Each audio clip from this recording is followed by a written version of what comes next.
আসসালামু আলাইকুম এভরিওয়ান, কেমন আছেন সবাই? আলহামদুলিল্লাহ আমি অনেক ভালো আছি।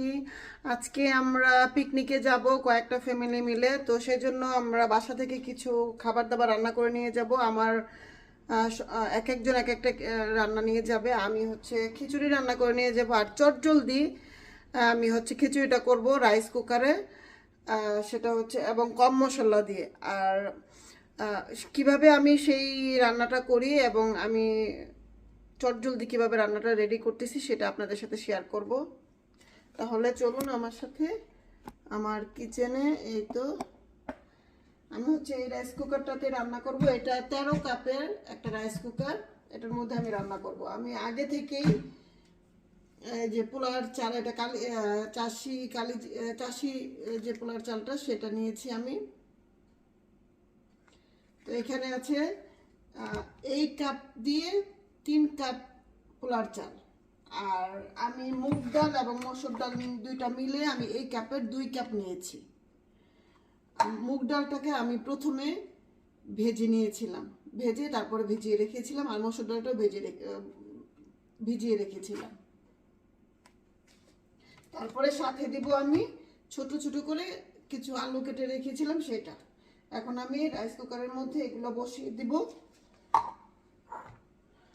আর এটা হচ্ছে একদমই চটজলদি করার জন্য একদম খুবই ভালো একটা রেসিপি। একদম মানে আপনারা যদি মনে হয় যে বাইরে কোথাও যাবেন ঘুরতে কোনো অকেশনে, তখন হচ্ছে আপনারা এভাবে করে খিচুড়িটা রান্না করে নিয়ে যেতে পারেন। তাহলে খিচুড়িটা গরমও থাকবে, আবার চটজলদি হয়ে যাবে। আর আমি একদমই কম মশলা দিব, খুব অল্প মশলা দিয়ে আজকে খিচুড়িটা রান্না করব। তাহলে আমি প্রথমে চালটা দিয়ে দিচ্ছি রাইস কুকারের মধ্যে। চালটা কিন্তু আমি আগে থেকে ভিজিয়ে রেখে তারপর ধুয়ে নিয়েছিলাম। সবসময় এই পোলাও অথবা বিরিয়ানি অথবা খিচুড়ি আপনারা যাই রান্না করেন না কেন, পোলার চালটা যদি আগে থেকে ভিজিয়ে রাখেন তাহলে কিন্তু এই বিরিয়ানিটা বলেন বা খিচুড়িটা পোলাওটা খুব ঝরঝরে হয়। আমাদের এইখানে অস্ট্রেলিয়াতে এখন পোলার চালটা খুবই সংকট। এই সংকটের সময় আমি পোলার চাল দিয়ে খিচুড়ি করতেছি। আমার বাসায় ছিল এটা, অনেকদিন আগে আমি এনে রেখেছিলাম। আমি সেটা দিয়েই করতেছি এখন।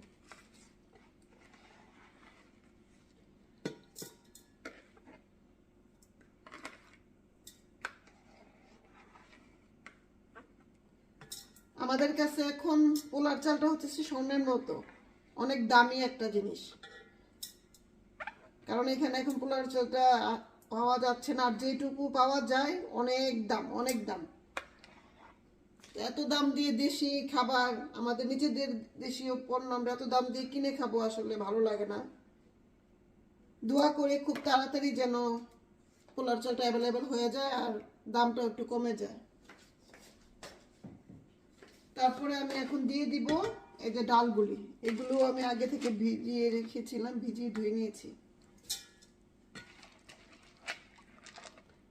আমি মুগ ডালের পরিমাণটা একটু বেশি দিয়েছি, আমার কাছে ভালো লাগে। খিচুড়িতে মুগ ডালের পরিমাণটা একটু বেশি দিলে আমার কাছে ভালো লাগে। তো মুগ ডালের পরিমাণটা একটু বেশি দিয়েছি, আর মসুরের ডালের পরিমাণটা একটু কম দিয়েছি তুলনামূলক।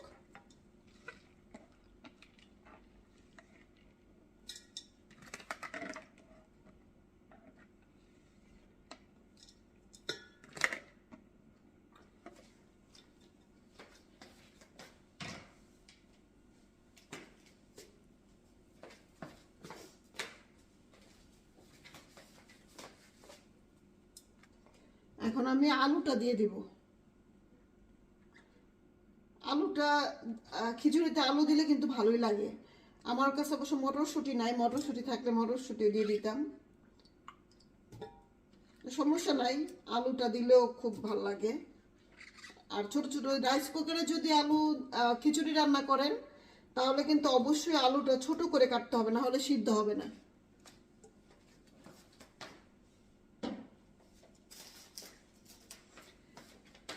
এখন এখন এখন আমি একে একে সকল মশলা দিয়ে দেবো। আগে আমি দিয়ে দিচ্ছি পেঁয়াজ কুচি।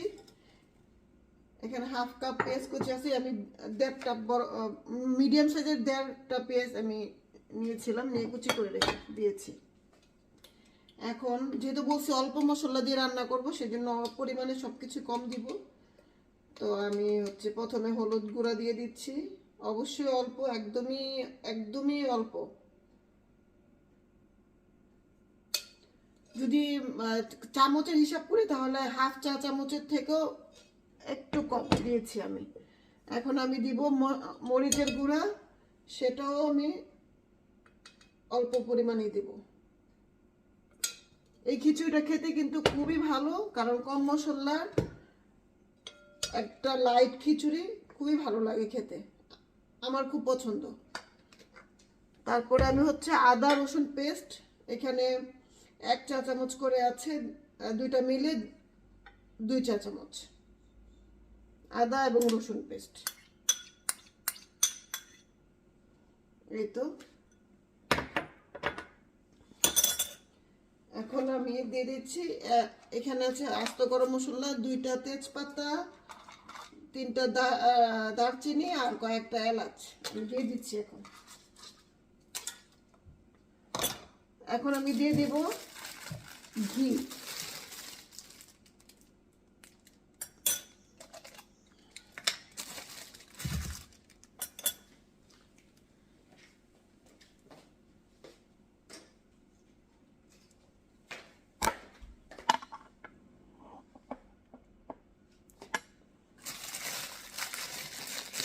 এটাও আমি ইন্ডিয়ান শপ থেকে নিয়েছি, এই ঘিটা আমার কাছে খুব ভালো লাগে।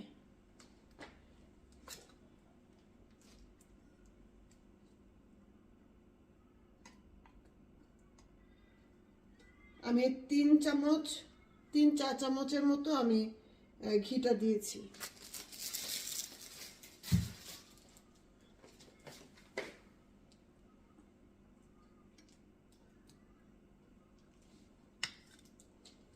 তারপরে দিব আমি তেল,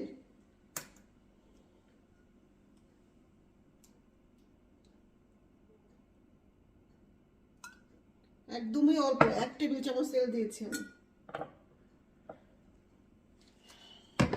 এখন হচ্ছে লবণ লাগবে, আমি লবণ দিতে ভুলে গিয়েছি, লবণটা দিচ্ছি এখনই। লবণের কথা ভুলেই গিয়েছিলাম, আমি এখন দিয়ে দিচ্ছি। এখানে আমি আন্দাজ মতো লবণ নিয়ে নিয়েছি, তো লবণটা আমি এখন দিয়ে দিচ্ছি। এখন আমি খুব ভালো করে এটা মাখিয়ে নেব। আমি কিন্তু হাত ধুয়ে নিয়েছিলাম খুব ভালো করে, এখন আমি খুব মাখিয়ে নিচ্ছি ভালো করে।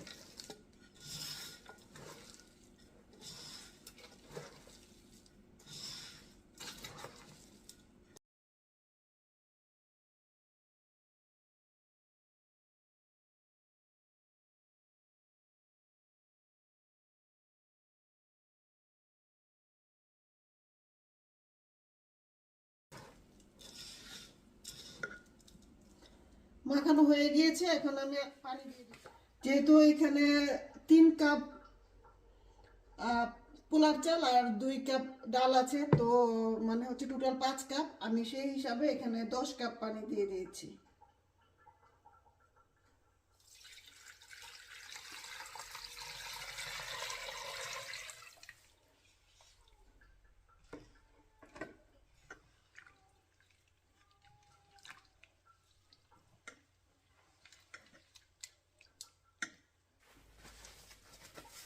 এটা মাখানো হয়ে গিয়েছে এবং পানিও দিয়ে দিয়েছি। এখন আমি এটা কুকারে বসিয়ে দিব, আমার আর কোনো কাজ নেই।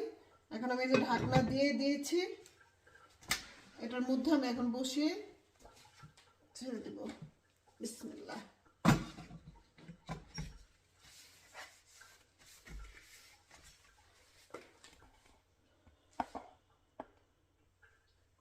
এই তো এখন এটা কুক হবে, হতে থাকুক। হওয়ার পরে আবার আপনাদের সাথে আমি শেয়ার করব। যতক্ষণ পর্যন্ত এটা না হচ্ছে, এটা হতে থাকুক। হয়ে গেলে আবার আপনাদের সাথে আমি শেয়ার করব। এই তো আমার খিচুড়ি হয়ে গিয়েছে, এখন আমি একটু নাড়াচাড়া দিয়ে দিব।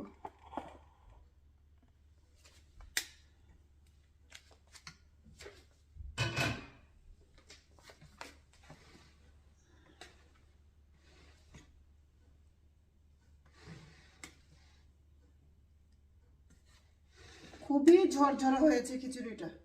দেখুন, আপনারা একদম বিশ্বাস করতে পারবেন না, দেখেন কতটা ঝরঝরা হয়েছে।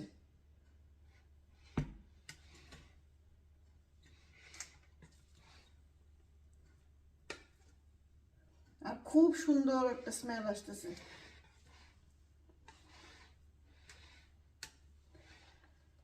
খিচুড়িটা হতে হতে আমি রেডি হয়ে আসলাম, এখনই আমরা বের হয়ে যাব।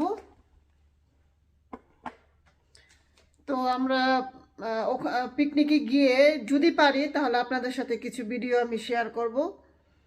আর আমার এই রেসিপিটা কেমন লেগেছে প্লিজ আমাকে কিন্তু কমেন্টস করে জানাতে ভুলবেন না।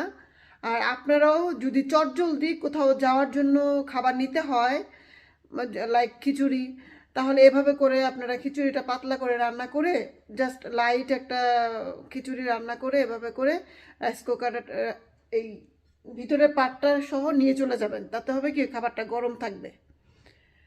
তো সবাই ভালো থাকবেন, আর বেশি বেশি করে আমাকে কমেন্টস করবেন। অবশ্যই আমি আশা করব আপনারা আমাকে কমেন্টস করে জানাবেন আমার রান্নাগুলি আপনাদের কাছে কেমন লাগে। আর আমি এখন থেকে চেষ্টা করব রেগুলার আপনাদের সাথে ভিডিও দেওয়ার জন্য।